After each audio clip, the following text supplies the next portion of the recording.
So, dude, Hello? how has your journey been with the bugs? Up and down, kind of frustrating right now. But we're bobbing and weaving. That's good. What are you frustrated by? Well, I'm still really struggling to find my way in ZVT. ZVT's getting better. I've been experimenting with Lurker and the Broodlord in ZVP, and I've been having some success with that. Mm-hmm. But ZVT, I just seem to have a hard time closing out games still, so... Cool. It's my lowest win rate. I actually just finished playing some practice games with one of my practice partners, so I've got a couple good replays for that. Nice.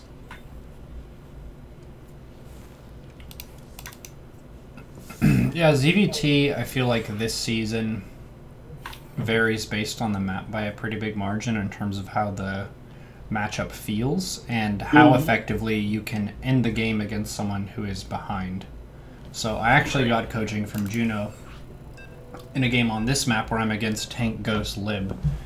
And we're talking about situations where the Terran makes 2 or 3 fuck-ups. How do you close the game? Because sometimes if you have the upgrade lead, you have the supply lead, you have map control, you make a huge ultra army and attack into them, and they take a ridiculously efficient trade, and then it's an even game. Yeah. Yeah. That sounds about right. Yep. So I'll give you some magic numbers for pressing into them. I don't know if you saw any of that session, but I don't think I did. The magical goal, and we can look at this before the game develops a little bit. Say the opponent takes their 3rd base here, and they take their 4th base here. Your win condition, if you got ahead in the mid game and you're moving into the late game, is 5 Broodlords right here with 5 Spores and a shit-whack-a-ling Bane. They can't do shit. They're dead. They're just gonna slowly bleed out. You have tons of basic units so they can't use ghosts against you, and you have Spores so they can't snipe your Overseers. And you just deny their newest base and just never let them take a 5th. It's kind of the way that you choke them out if they're being stubborn. Which they should be stubborn. That's kind of how Terran works. They've always been kind of the hardest race to get out of the game, even when you're really ahead. Yeah. Even going back to Brood War. Yeah. Well, the orbital command, like recovering mineral income with mules, means that they're not quite as mortally wounded by losing a lot of stuff. But your opening is clean so far. The thing that is missing, I think, is the next Overlord. Yeah, so if you made 2 now, you would be fine. But this could create a bit of a traffic jam because as you scout, if they open Viking first, you're going to lose an Overlord pretty fast. And notice the Hellions are moving out around this time. So we'll just give a quick reminder at like 3:40 when you Overlord scout. Make 2 Overlords. You don't always get punished for it. Looks like this game you won't because they're going Raven, but you could, and that would be a little bit nasty. Oh, where are your lings? Okay. So the reason you have your lings behind the queens at the natural is because the Reaper's damage is way slower than the 4 Hellion. So you would rather be a little bit surprised by the Reaper than be surprised by the Hellions. Because that's the bigger impact move that Terran can leverage at 4 minutes. So 4-minute Hellion drive-by. Better to keep lings at nat instead of main. Yeah, I'm not even sure what the lings were doing there. Like, I know that you're supposed to have them at the natural at this point, and I just didn't do it. Yeah.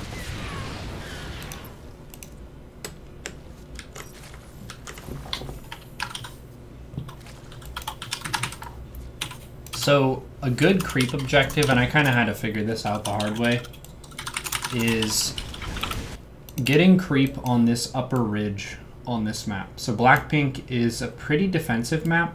Attacking is reasonably hard. And if the opponent is looking to attack into you, the best asset you can have for taking really good engagements and defending yourself is having creep on this whole upper area.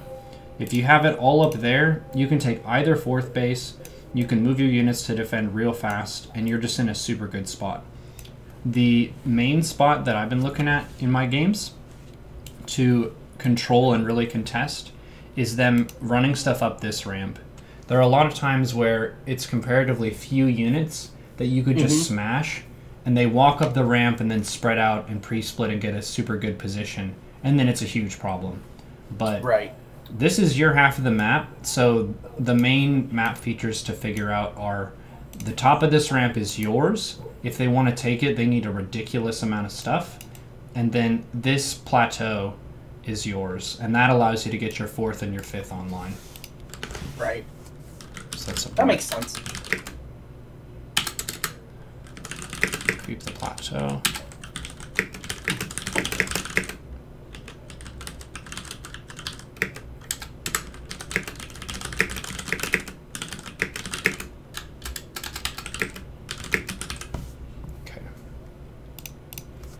Yeah, I did that Pult session on, was it Wednesday? And it's one of those things that Juno would call disrespectful, where a lot of times players will send units in certain areas, and if you're playing against an opponent who's playing perfectly, it will fail every time. But we're human, and as you're kind of in the mid-leagues, and even in GM, a lot of times people will take risks and just blindly go up ramps without information, but knowing those key choke points on the map that are exceedingly dangerous for the opponent really gives you a sense of where you can capitalize on those greedy moves. So the 4-minute Hellions driving up your ramp into the natural, that's a really common greedy move that Terrans go for. And then another one is that ramp that I just pointed out. Where this is your high ground plateau, and they have to do something really stupid, which is attacking uphill onto creep to be able to hurt you. But you have watchtowers, which is excellent. You have vision of the 3rd. I don't know that I've ever seen this particular push before, so I was a little confused on how to deal with it, but this player seems to really favor it. Yeah. The Queenling Bane solution is basically fine. The thing that you want to do is make as few lings as possible, because if you're against mech, they just have a really efficient mineral dump that if they keep massing Hellions and you keep massing lings, it really benefits them. For 2 reasons. One is because Hellions on paper trade better than lings, and for 2, you sacrifice drone count by making lings, because they're very larva inefficient for their effect in the game. So one thing that I would advise if you see them going for Hellions like this is to go a bit heavier on the queens, and to just have enough lings to deny them diving your drones, and then get into Roach Hydra Viper as fast as possible. Okay, so this is a situation where you'd go for the Roach solution instead of the Ling Bane solution? Yeah, not tons of roaches, but enough roaches that you have a piece that you can defend with that trades efficiently with this. Because we can look at units lost. It's slightly in favor of the opponent, not by a huge margin, so I would say you haven't really messed up big time with your ling control. You might hear if you trade these lings. But yeah, the Roach Hydra option is just a way to say, I'm getting to 200 supply and you cannot stop me. Which I think is a strong choice, since you tend to do well if you can get a whole bunch of drones. The question is, how do you make that process really smooth and safe? Ling Bane, they can bully you with Hellions a lot, which is kind of unnecessary. If you just have, imagine 8 speed roaches, they're scared shitless and they have to drive home. They can't do shit to you. And look at this ramp. It's bullshit. If you had 16 roaches, you killed this entire army and end the game. So it's those kind of silly moves. Like, oh, he's not here. He didn't make roaches. And now it's a problem. Oh, God. So let's look at it. This actually went a lot better than I thought it was going to go when I was playing the game. Yeah. Well, your 1-1 just finished, and they don't have upgrades.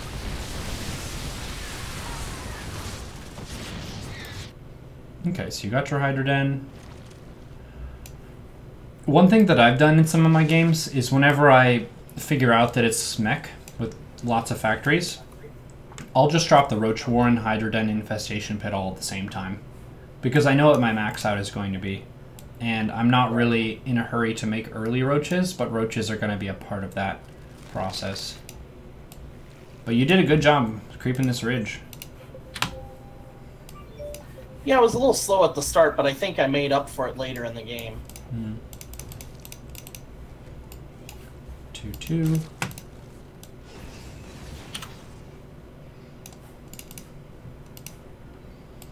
There are certain maps where you can kill a Terran with just Roach Hydra. I would probably advise that on stuff like Catalyst. Catalyst has a lot of straight up even ground areas where you can take fights in ways that you get 2 angles and it's pretty open. This map is more closed, so you're kind of forced to plan around Roach Hydra Viper, unless they just mess up horribly. Right. We have a great drone count. They're not really driving Hellion Spy. If they were, you would want to have 2 spines. Yeah, as it gets later in the game, they kind of fall off with the Hellion run-bys. I'm not sure why. Some players will keep doing it. I think as you move up, it'll be more common. One of the more frustrating ways to lose is when you get your big Roach Hydra Viper army, and you go and you take a pretty good trade, but then 10 Hellions just kill all your drones behind it, yeah.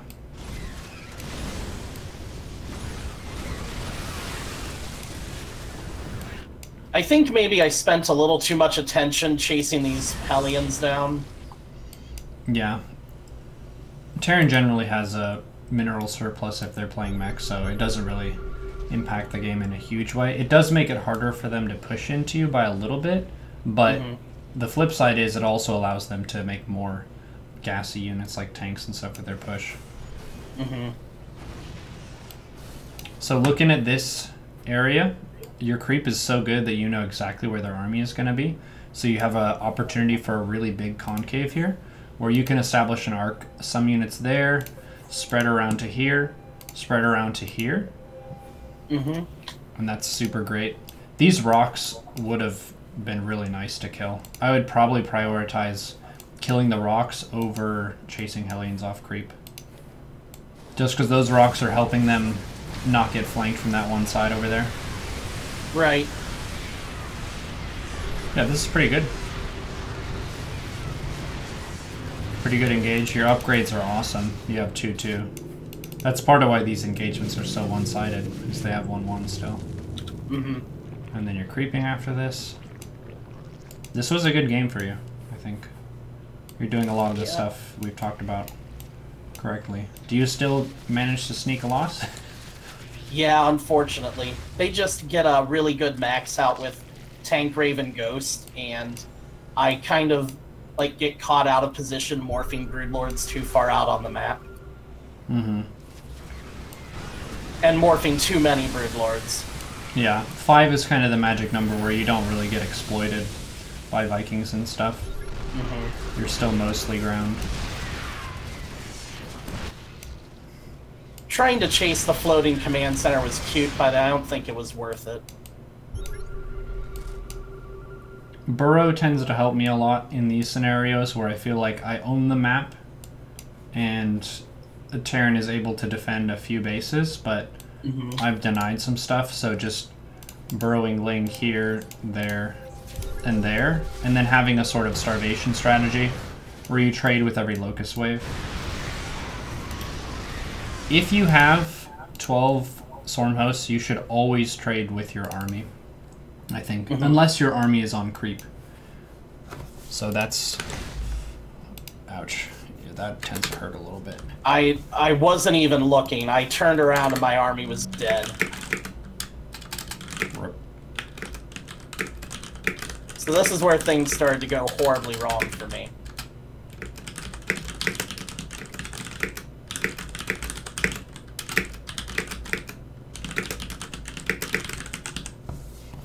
Okay. Yeah, part of it is there's not really a tech up. Hydraling Bane Swarm Host is pretty good, but I think it falls off a bit once they have 3-3. Because Swarm Hosts aren't super great in the late game. No, definitely not. You can still trade some.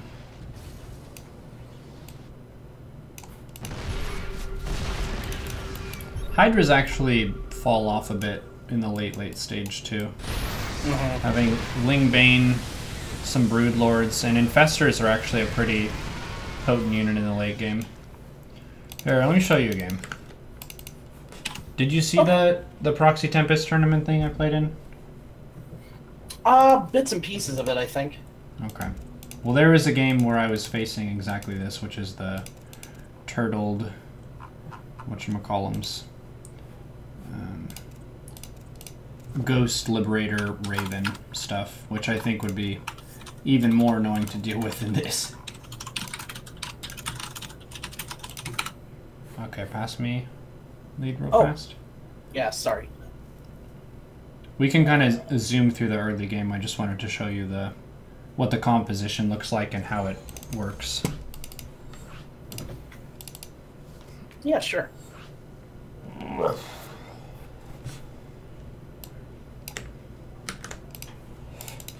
In Backwater, mindset-wise, is a 5-base map for Zerg. They need to fuck up royally for you to kill them in the 4-base stage. It's just too easy to defend. Oh, yeah.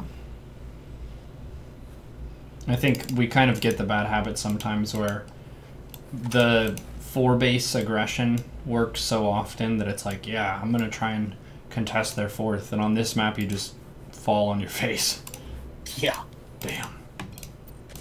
This is a ridiculously good map if you want to turtle. I think probably a little bit too good. Yeah. Well, we can't change. No. We embrace. No. I'm vetoing Eastwatch. I had this vetoed, but then I unvetoed it and been trying some 5-base stuff. It's definitely playable.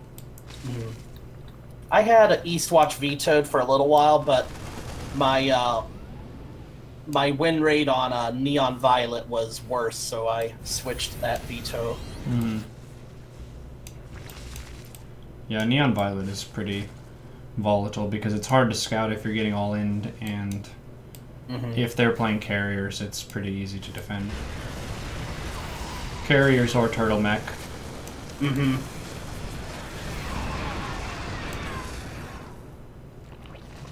So we're getting into this from behind even. It's still possible to win, you just need to be very efficient. The lag, do 4x. We'll get there.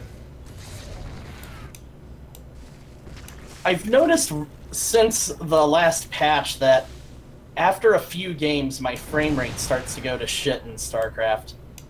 Do you have the Blizzard launcher closed? I have it set to automatically close when the game launches. Oh, I didn't know that was a setting.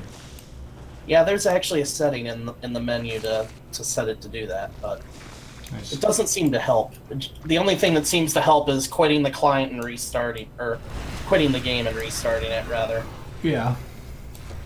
Yeah, I had that issue yesterday, or no, earlier today, but I think it was due to the YouTube video that was playing. Okay, so you're creeping really fast, and then part of the reason my creep is so fast is because I know exactly where I'm trying to go. I'm trying to go right here. Oops. Can I not ping in Game Heart? Well, where they're putting turrets right now, kind of by their watchtower. If I can creep to their watchtower, then I control the area outside their 4th and their 5th, and can give them a hell of a time. That seems sensible. Yeah, so I have tons of Ling Bane. If you're going to do a style that skips Hydras, I think this is a really good map for it, and favoring faster Spire stuff instead.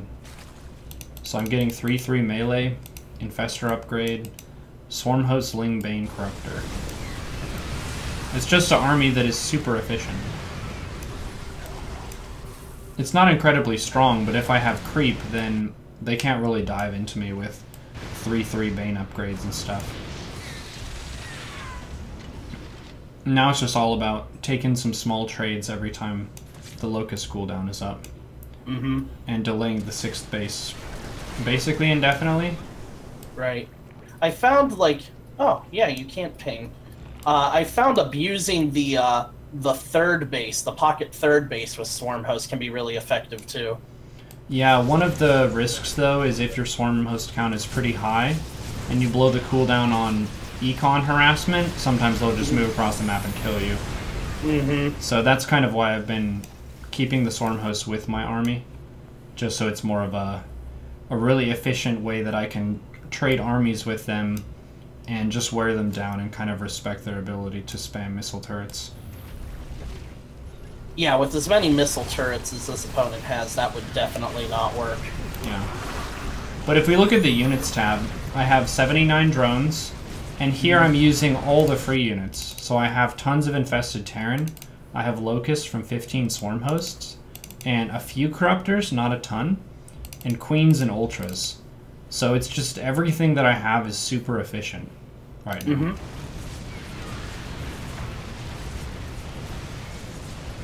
You're getting Raven kills, which is really nice. Yeah.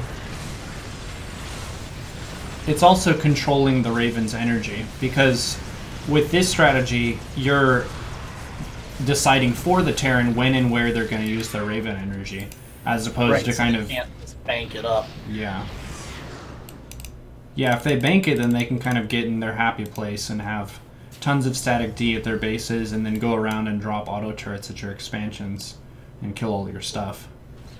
Whereas with this, I'm using every Locust Wave cooldown to chip away at something, and I'm forcing them to waste energy for a cooldown. Right. Because Zerg is Imbo, we have free units. Yeah. Yeah, I've said that that's like the inverse way of learning a matchup is watching that race's streams and seeing what they complain about and then doing that. Don't be afraid to make Ultras, too. A lot of people think, oh, it's mech, they have tanks and Thors, I shouldn't make Ultras. They're still a more efficient unit than the Hydra for ground versus ground. For their larva, and then fully upgraded Ultras are very, very thick. So taking bases, and now it's kind of looking like Zerg is in command of the situation, and they're just struggling to maintain income. Because the main natural and almost 3rd are mined out now. And the 4th is getting low. So I feel like we don't need to watch the entire thing. There is a Broodlord transition that I think is worth seeing.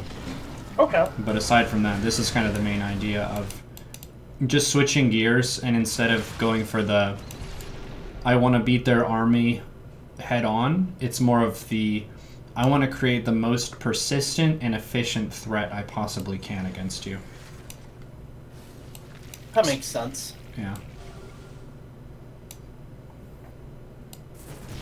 And it's important to check your worker count too. You shouldn't really dip below 65, I think. You could probably get away with 60. But if it gets too low, then if you make a mistake, then you're kind of screwed. Right. Because then you're not banking money anymore. Yeah. So I'm just trading Seeker Missile for Transfuse energy.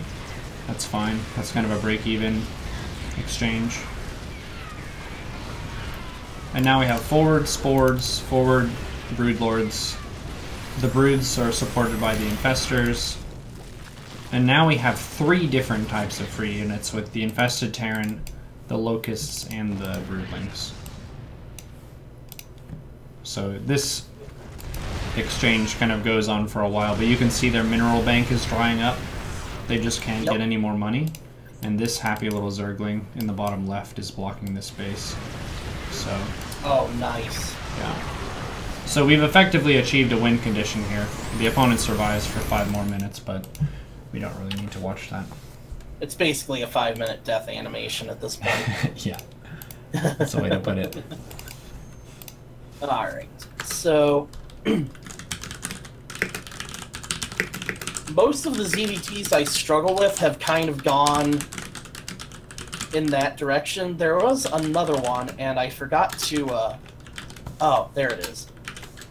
This was actually a really, really, really, really well executed 2-1-1. Like the best I've ever seen at this MMR. Mm-hmm.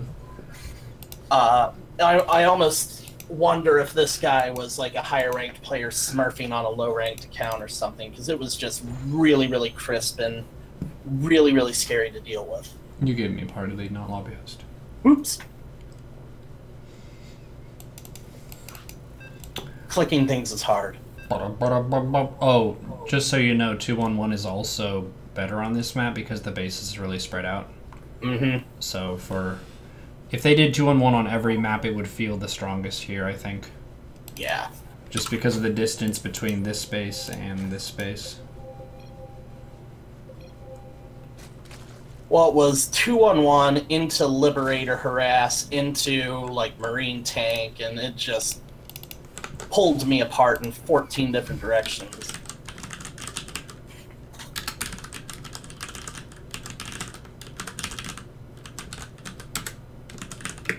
So I feel like Liberator Harass is really strong on this map too. Yeah, there's a lot of dead space behind the main, so they can hide stuff back there without you being able to kill it with queens, so I would agree with that.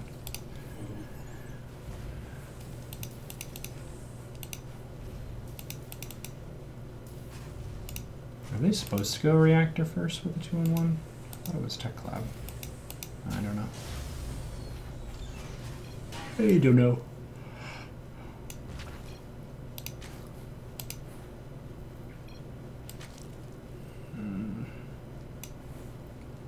A really important step, yeah, the creep. I like double tumor here. Yeah, you're doing it.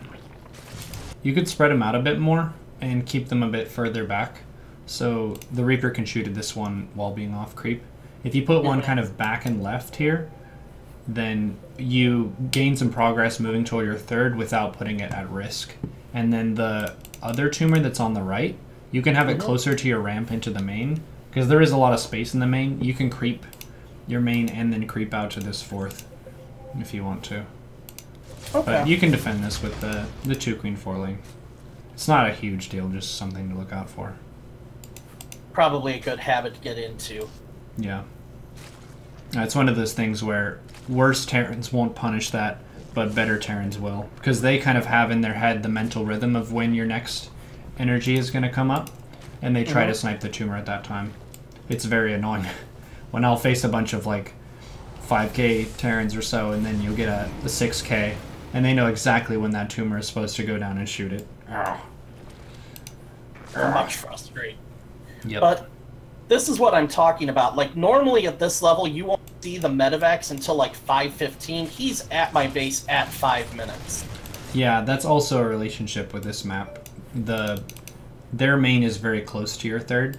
One thing that should help a little bit with this is being a bit more conservative with your Overlord placement.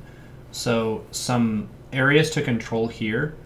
You want to control this cliff in front of your third. You can just put one Overlord there, and then one Overlord kind of here. Because you also don't want them in places where the opponent can shoot them. Yeah, he actually threaded the needle here between these two Overlords that I had forward. Yeah, well, he could have also killed them, which still would have been bad. Oh, yeah, but at least would have been some kind of warning that it was coming. Yeah.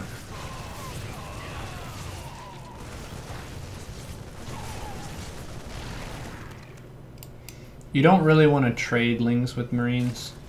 It's one of those, like, you're avoiding trading unless they attack your drones. And your ling count was a little bit low, which is probably why this felt a little bit stronger than it needed to. It was.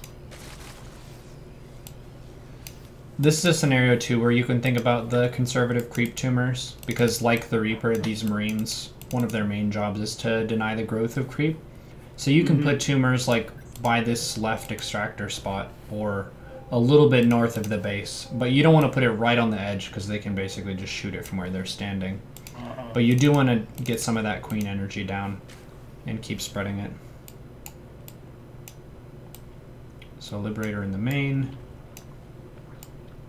This is kind of a rare play, but it does happen sometimes where they go 2-1-1 and then they throw in a random Liberator. This is a mistake. I had to write this down in my notes because I've made this mistake so many times. If you take your lair in the main, you need to make sure that you leave a queen off hotkey in the main. This will help a whole bunch, I think, with this kind of scenario, because then you can just pull your drones and let your queen shoot the lib, and they have to pull out and it doesn't do anything. Yeah, that would have been a good idea. Yeah.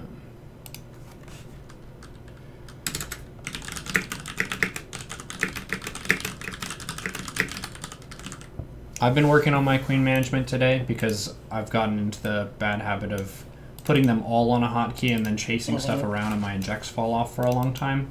And the word that I've been using to kind of remind myself is be uncompromising with my injects.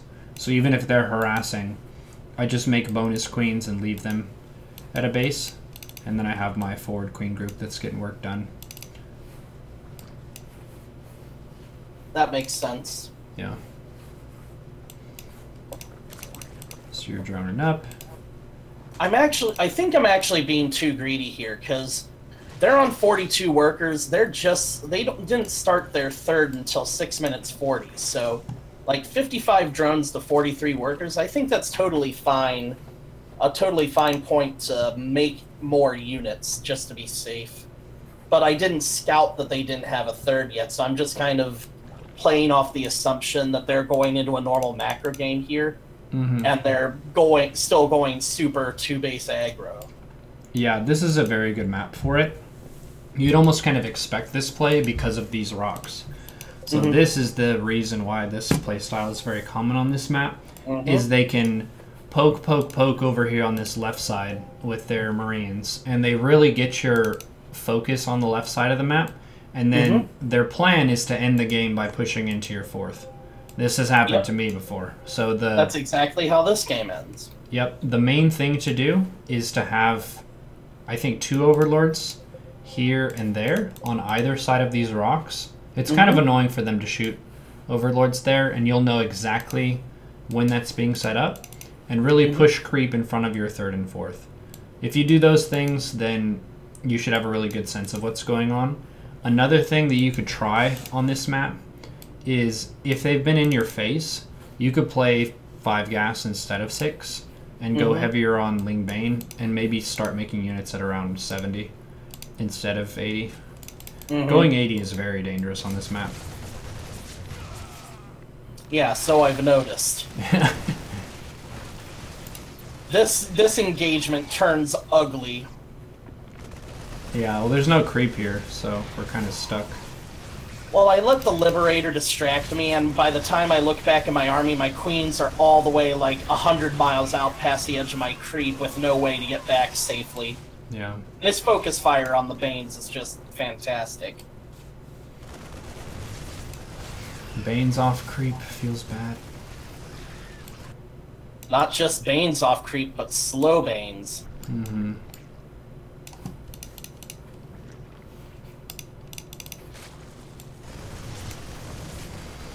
Hold position is something that is a really powerful command in these situations where they're deliberately trying to pull you away from where they're about to strike you. So they're using this stuff on the left, which 2 medivacs of Marines at this stage is not going to kill your base. You have tons of stuff. So if you just had your queens kind of hold position here and just making a stupid amount of creep, then you can dedicate more focus to the main up here. It's kind of hard to do in the middle of the game, but I feel like Terran especially deliberately tries to bait you off of creep a whole bunch. Like, that's a thing that I would say a lot of Diamond Terran players even know how to do. Is they know where the Zerg is strong, and they just consistently try to bait them off creep, because it's scary fighting on creep. Stuff can just zoom out super fast, so they want to just annoy you, agitate you, and try to get you to advance out, and then they take a super amazing trade. And they can do splits, and they look like a rock star. So just hold position. I think I need to be more disciplined about having a defense group in the main, too. Because this is a consistent problem, on this map at least. Acid plant. We need creep pushed in front of 3rd and 4th. Overload vision on either side of destructible rocks. 70 drones is safe versus semi-3 base play. Which I would call this that, where they have a 3rd command center kind of, you know, for fun. But they haven't been mining from it at all, and it's 10 minutes in. The joy of Terran. And yet they've somehow managed to equalize our worker counts. Yep. This is a key difference between the game that you just showed me and this one, and that's the process of spreading creep with your queens after you use them isn't quite as sharp. And I think that's because they've been really putting you off balance this game. So a lot of those mental routines aren't as consistent as the previous game where they harassed you some, but this is like just bashing you from 2 sides repeatedly. So that's something to look out for, is after you defend some stuff with the queens, lay a wave. Cyril is ridiculous about that. They were pointing that out in Nation Wars. After he defends something, he'll put down like 16 tumors. Yeah, and I've seen that. I was thinking about it. It's 50 hit points per tumor. And one thing that's interesting to consider just from the like math of StarCraft is how much total health you're creating. They have to represent firepower to kill those tumors, so it creates a natural buffer between their army and your drones just by having more tumors, even if it's redundant. That's kind of why redundancy of tumors is not that bad, is because for one, they have to kill all of them to remove creep in an area, and for 2, it takes 50 points of damage for each one. Yeah. Which, that's more than a Zergling, is it? It's a drone is 40, and a Ling is 35. Wow. Yeah, 50 hit points for a creep tumor. Yeah, I mean, this was late in my ladder session too, but I definitely was feeling a little punch drunk by this point in the game. Yeah. Just from being constantly beat on. Yeah. Well, the same thing will happen to me, like, relatively speaking, right? Where if I'm kind of tired and a Terran is hitting me back and forth from 2 sides, I kind of fall apart in a similar fashion. So it's kind of like seeing where your macro falls off in those situations, and it tends to be queen management because you're using your queens for defense. Yep. So uncompromising injects and creep spread after the pressure, and also hold position. Definitely. Just do all the things correctly and you'll be fine. Yeah, just do everything right and you'll never lose.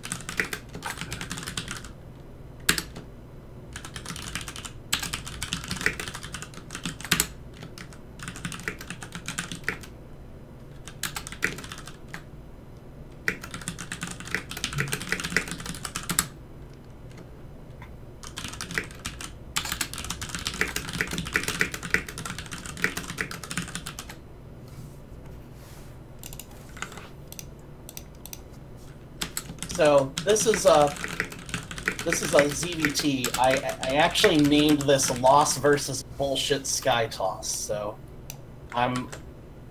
this is one of the saltiest games I think I've played in recent memory. Well, I'm looking forward to it.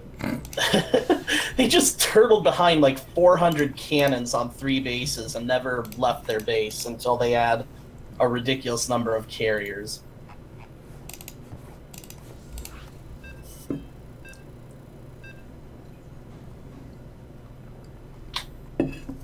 Backwater. Yep, this is a carrier map.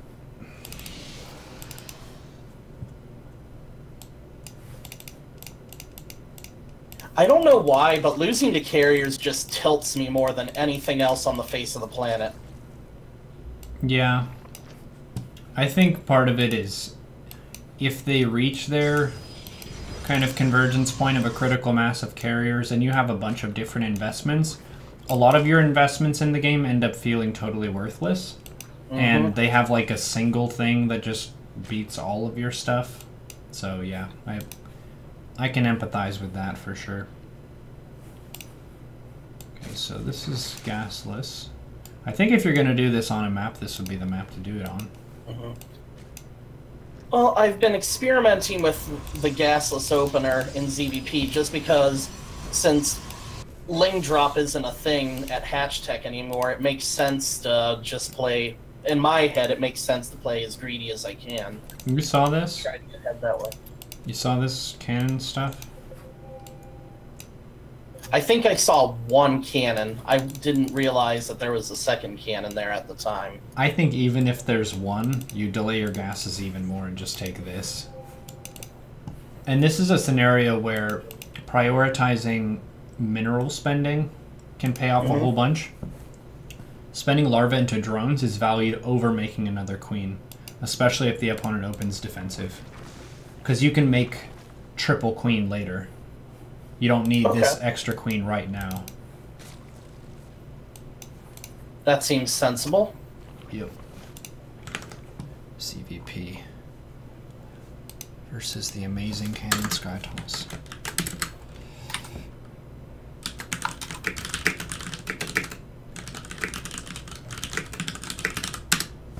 Okay, so you're taking this. Your fourth base should go down super fast. So you're sending the Overlord in. Oh my god, dude. You see this? Pylon cannon, pylon forge. Take this base and plan to make 80 workers before you make another unit. Because they're being ridiculously defensive. They have absolutely no way of leveraging any aggression against you for the next 8 minutes. Roach Warren, no sir. Nope. Not against cannons. Queens. Oh, they killed the debris at the bottom of the ramp. Fourth base. You can fourth and fifth base at the same time if you want to be really exciting with your macro. Okay, this is Turtle Sky Toss. Why are we making roaches? I don't know. Because I died to Archons last game. Therefore, yeah, I feel pretty like much. I need to make roaches. Roach is a unit that I think you should link up with the Twilight Council. If you see Adepts, you see a Twilight Council, you see a Templar Archives, making some roaches with speed is generally a good idea. Or if you see a bunch of sentries, and you're afraid they're going to force field all in you, then you can have Ravagers. But the Roach in that way is a bit of a situational unit that you kind of want to avoid making. The Hydra is better until Storm, and then once there's Storm, you're looking at Broodlords to counter that. So in this case, I would be looking to greedily get into Hydras, and then figure out exactly what's going on with the Lair and the Overseer. So you have 76 drones like a boss. You're getting your second Evo. We need that scout. You could almost assume that it's Sky Toss just by the Void Ray Cannon at this point. A macro hatch is something you want to avoid building, I think, if you're against Turtle Sky Toss. It's better to get more Overlords and Queens out so your max out is faster. Because a macro hatch is one of those things where it's like, I want to make tons of units over time, but if they're playing a Turtle Carrier style, generally you want to be taking more bases than them faster, as opposed to taking a macro hatch is basically saying, I want more larva moving forward, but I don't feel like I can defend a fifth. You can absolutely defend a fifth from this position. So the fifth base would be the better choice in this scenario. Yeah. Okay. Get those ups. Hydroden. I'm at double their worker count right now. This is kind of silly. Yeah. The thing that you need to be doing with your queens, though, is getting the creep to where you saw it in my game against the turtleneck, where it's out at their watchtower. They don't ever take a fourth base, so... I don't think we we really ever, like, fight out there? Because this is where I poke in and I'm like, oh, I'm sure he's got a fourth by now. What the fuck? So this is where we drop the Ultra Cavern? Where are you going, Lurkerden? Yeah. I think rushing for Hive in general on this map against Protoss is good if they go for a third and they have any defensive tells. So with the cannons, you'd probably think Hive is a good idea. With Skytoss, the only difference would be instead of going Broodlords, you can go Carrier, Hydra Queen. Because Carriers end up blowing a lot of their damage on Ultras, which does nothing for them. Right.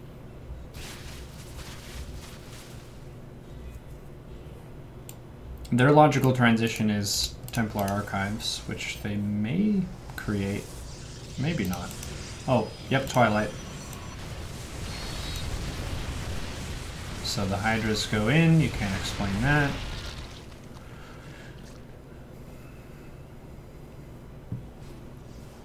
Cool, so Ultras. Ultras and Infestors. Okay. Spire is okay. But the Hive Rush, I think, should help you against both Turtle Robo stuff and Turtle Stargate stuff. Hydras just don't really cut it if you're attacking into a choke like this. Yeah, I noticed.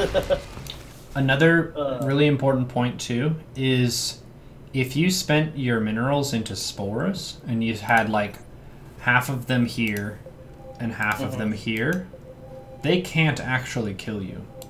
Like, with the math of how much damage spores do, if you're supporting that stuff on creep, they can't win. So this is one of the points where, fortunately or unfortunately, you can't kill them. Invincibility lies in the defense, and that is all they've done this entire game. And that's probably all they're going to continue to do. So they're kind of banking on the fact that you'll take a bad engagement into them, and then you'll be scrambling to remake an army while they'll go and purge the map of all bugs. So, some objectives. This is kind of similar to breaking a mech player. And that's creep to their watchtower and or 4th, 5th bases. Create a spore wall.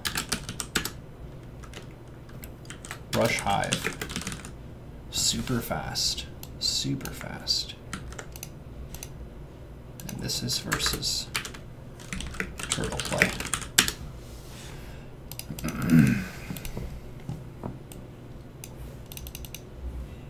I think it also kind of plays into that. One moment. Sneezed. Ugh. It plays into that frustration of, why won't you just fight me? A lot of these games we load into it and it's like, alright, we're going to get armies and then we're going to beat the shit out of each other. And this is one of those, I'm going to sit here for a very long time until I'm good and ready to move out. And then when I do move out, you're not going to be able to do anything. And it kind of feels like you didn't really get to play much of a game. Right. You have a bunch of Void Rays. Yeah, Corruptors aren't getting anything done because they have so many Void Rays. And they just keep playing around, like flying around the edges of the map, so spores can't really reach them. Which is smart, I guess. I mean, as smart as a Skytoss player needs to be. Burrowing one Ling in each base would be very important here. Just for knowing exactly how many bases they have. I've lost a couple games where I go for a big Queen Hydra attack and I kill their 4th. And I'm sitting here and I'm like, alright, how long are you going to stay in this game? And they snuck a base. Like here or somewhere else. So burrowing one Ling per expansion. If it's an aggressive, like, Zealot Archon Prism play, usually that's not super important because it's a very straight-up back-and-forth game. Whereas this is kind of the... They're just trying to sneakily get up to their convergence point of Void Ray Carrier and then win. But yeah, I can see why that's a frustrating game. Yeah. The Hive is your friend on Backwater. A very fast Hive. Same thing with Neon Violet. You said you vetoed that, but any of the big defensive maps, like Eastwatch, Neon Violet, Backwater, even Blackpink, a Hive Rush with the awareness of I'm going Ultras against Carriers, and I'm going Broodlords against Ground. It's good. Okay.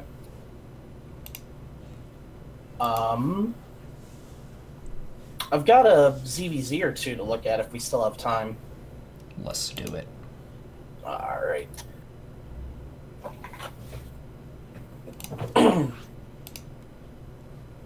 I've been trying a kind of different style lately in ZVZ just because I'm kind of bored with it, and my win rate's really high in the matchup anyway.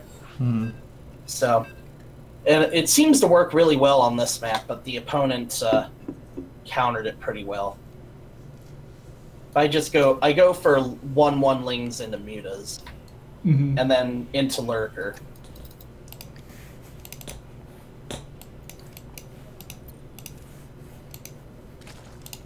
Seems like a really good style for this map. The 1/1 Lings, usually your objective is to overrun the third. Kind of depends on what their build is, though. Hatch gas pool.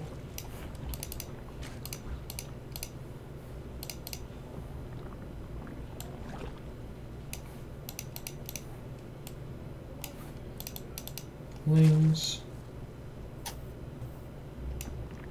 Bane nest.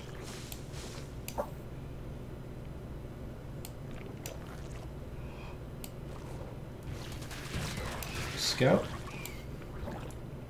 See what's up. So you're avoiding making Banes, which is good. They killed the Overlord at their third, but at what cost? I would say here the Banes aren't even really worth making. This is a really nice point where you can force units out of your opponent, right? Because you just told me what your plan is, and it did not involve taking a Ling Bane trade. If you're rushing 1/1, then you want to make as few Banes as possible and get that online. Because if you can conserve those units, one of the things that I feel like I'm not super good at remembering, but is a really powerful move in StarCraft, is forcing units out in a way that you get to decide, and it shapes the game in a way that benefits you after the fact. So you made units, and that puts you behind economically, but when they see that you're attacking them, they need to make units. So we see the production tab, they're making all Lings and a Roach Warren. So here, you've basically accomplished your goal of forcing, that's 8 drones worth of larvae into Lings from the opponent.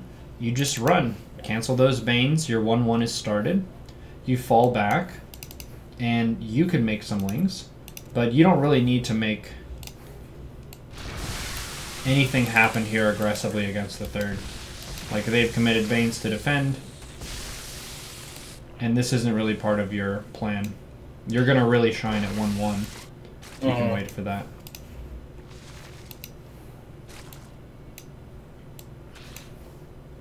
And if you're on the front foot with the gold base, you should transfer drones. Should spike up your income. If you're defending, it's kind of dangerous to do that. But you have complete awareness of what's happening with Lings in the enemy base.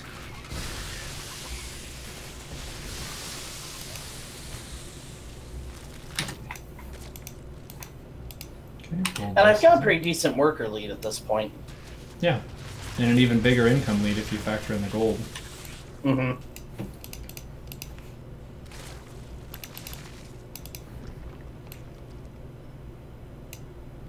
Now this is where I fuck up, because I trade away a bunch of army, and then I make drones behind it instead of replacing army.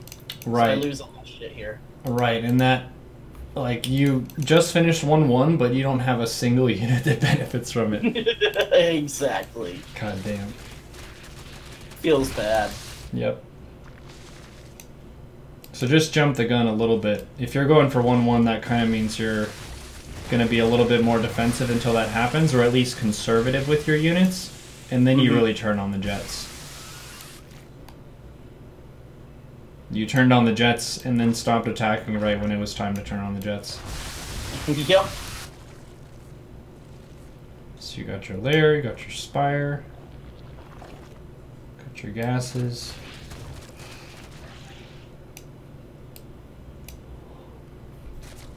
The opponent is really not concerned with droning their third at all.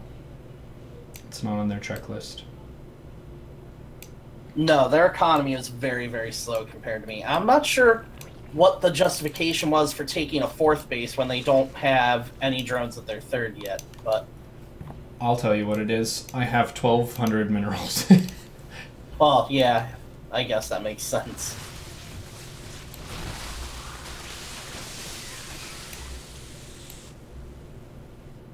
Yeah, so this is another scenario where the opponent... You didn't really force these units out of the opponent. They made them, which just puts you... Well, it gives you the opportunity to be ahead. Mm-hmm. So pulling back here was the correct choice. Go, mutas. Mess them up.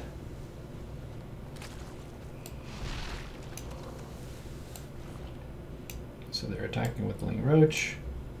You have some Banes.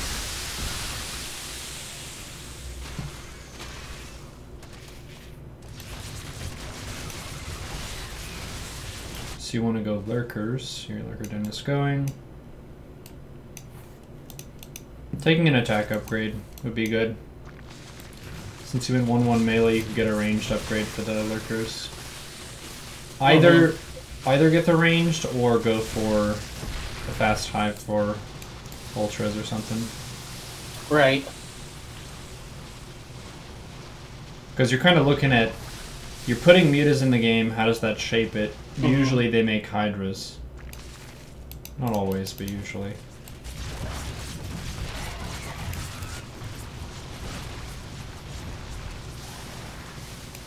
Just getting caught out of position again here really hurt. Yeah. The bases are very spread out, too. So, being aware of what your defensive solution is for roach attacks, because this is kind of the alternate, right? Where Hydra would be the way for them to fight your mutas and win the army kind of situation. Whereas here, they're just saying, alright, I'm going to attack all your bases with roaches, and you can't harass me at the same time as defending. Right. Which is a fairly sensible way to approach it. Yeah. Breaking these rocks is a good option for this map. That would limit their attack paths to 2, down from 3, so that would be really nice. And then also having a little bit more forewarning with the overlords. So looking at the big picture of the map, the midway point is what, here? Yeah. Yeah, something like that. Yeah, so if you have an overlord there, then that'll tell you one path, and then the second overlord being out here would have told you the other path, and then you close the rocks. And then I think this game is a lot more straightforward for you. Mm-hmm. It's very big. Eastwatch feels pretty overwhelming in the sense of there are so many paths and walls and bases and stuff. But if you can kind of boil it down to a couple key locations to keep an eye on and track, then it streamlines it quite a bit. Absolutely.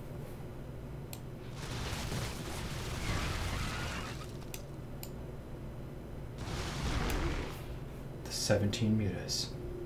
I have a drop. And at this point, I'm kind of dead, but I'm still just kind of trying to make something happen. I wouldn't say you're dead, especially with lurkers. I would say get off the muta upgrades, because that isn't going to help you too much from here.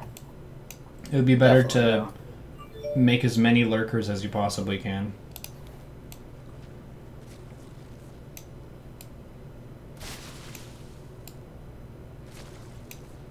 They broke the rocks. Roach Hydra time. 1 lurker. 4 lurkers. 4 missions. Yep. Yeah. Rip. Pretty dead. Yep, break the rocks, 1 overlord mid-map, and be aware of your upgrades, be patient. I like the plan, especially for that map. Yeah. I have another short ZVZ where I tried the same build on a smaller map. I'm not sure if it's viable on this map. Hmm.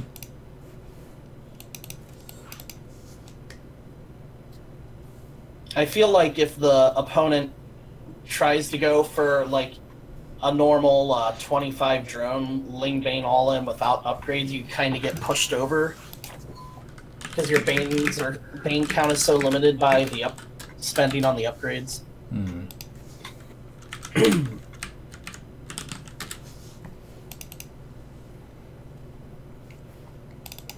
Tenacious DG. I think, if memory serves, this is the guy that throws the racist shit at me when he loses. Oh dear.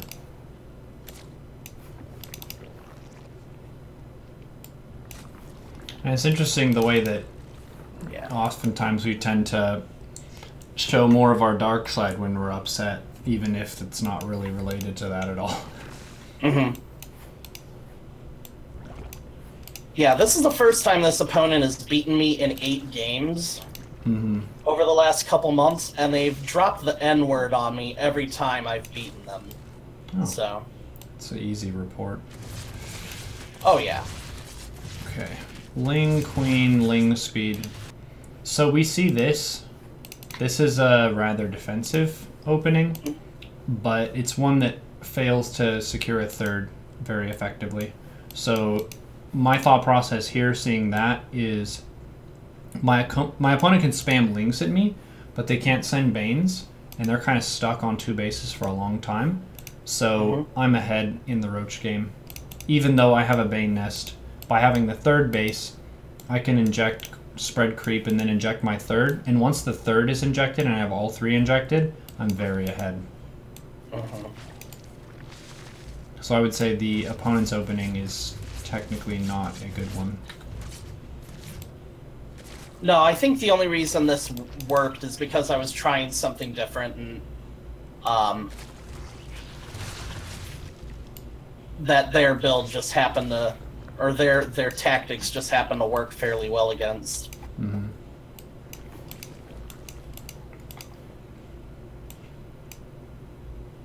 Don't attack before 1-1. Don't attack. Yeah, posture. They made 8 Banes. Mission accomplished. Oh. Yeah, that was bad.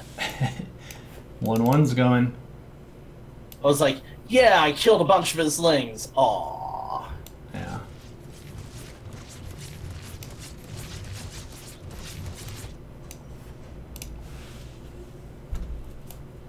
Okay, so the opponent is also going 1-1. Oh. Get those bases injected. One of the most important things with this style is having super crisp injects. So creep spread is not very important. Lings aren't that creep dependent. Roaches are more creep dependent than Lings are. So for this style, like having a really heavy emphasis on the injects, I think 1 creep tumor is fine. 1 creep tumor to connect your 2nd to your 3rd. But but after that, yeah, it's nothing but injects. And if you make fewer queens, that means you can make more Lings, which is basically your game plan here. And game flow wise, with 1-1 Lings, most cases they're not going to also be going 1-1 Lings, but backstabbing with a big number of Lings is better than having all of your stuff in one basket, because they have Banes. So your new units can be your army, and you have Banes defending, and then you send Lings around. So here to here.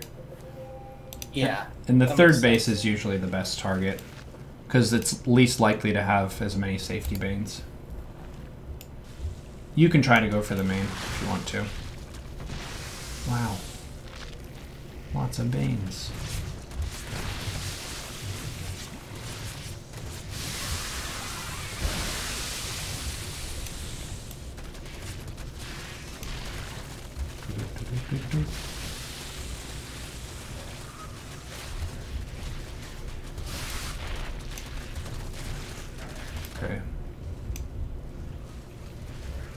Yeah, we're pretty And at dead this from point, here. I'm pretty dead.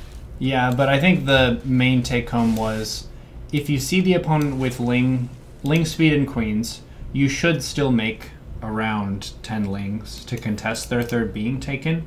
But once it is taken, you're not likely to kill it, and it should be the mindset of forcing Banes out of your opponent before your 1-1, so that you can get a really fast 1-1, and then being aware of your trade happens when your upgrades are done. Got it. Okay, then. Well, that was all the replays I had. Sweet.